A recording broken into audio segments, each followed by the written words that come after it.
Watching The Return of the King, one of the many things impossible to ignore is the tragedy of Denethor and his two sons, Boromir and Faramir. You probably know that in Peter Jackson's films, Faramir is tempted to take Frodo and the ring to Gondor. But in the book, that does not happen. This difference matters because Boromir and Denethor both want the ring, in different ways. Faramir does not. Boromir is not an evil man. He is brave, loyal, patriotic, and strong. He loves Gondor and wants to save it. But his courage lacks prudence. He believes the ring, an instrument created by evil, can be used for good. In modern terms, Boromir is tempted by the idea that the ends justify the means. He thinks, if my heart is good, if my goal is noble, then maybe I can use this power, and that is exactly how corruption begins. Still, Boromir's story does not end in despair. After trying to take the ring from Frodo, he repents. He sees his failure. And then he gives his life defending Merry and Pippin, the very kind of small, seemingly insignificant people he had underestimated. Boromir's final victory is not a military victory, but a moral one. On the other hand, Denethor, his father, in the books is portrayed as intelligent, strategic, and powerful, but attached to his own authority. He knows, at some level, that Aragorn is the rightful king, but he does not want to give up power. He forgets that his function as a steward is to preserve the kingdom until the king returns. His downfall becomes even worse through the Palantír, that allows him to see the enemy, but not the whole truth. Like a dark version of television, the internet, or social media, it fills his mind with images of fear, power, and despair. He sees Sauron's strength, and calculates rationally that there is no hope. Denethor's tragedy is that he has reason, but no faith. Intelligence, but no hope. Power, but no humility. And because he cannot imagine help coming from beyond himself, he collapses into despair. He closes in on himself, loses his mind, and in the height of his pride tries to decide the hour of death for himself and for his son Faramir, the great contrast and true hero of the family.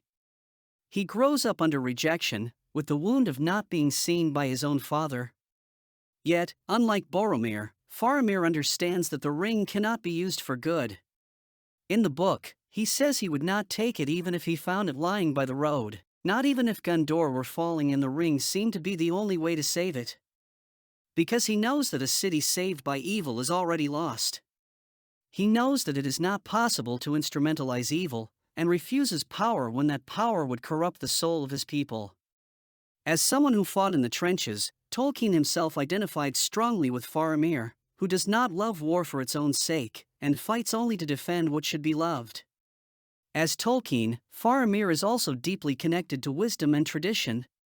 He understands Gondor's history, its link to Númenor, its memory, and its higher calling. He loves knowledge more than brute force. And because he is humble, he understands his place. When Aragorn returns, Faramir does not cling to power like Denethor.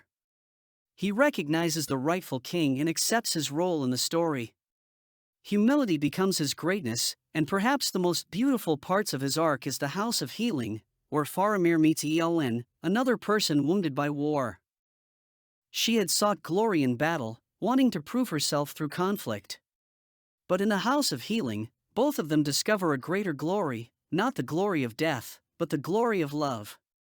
Éowyn realizes that she no longer wants to be only a warrior. She wants to be a healer. She wants to love the things that grow.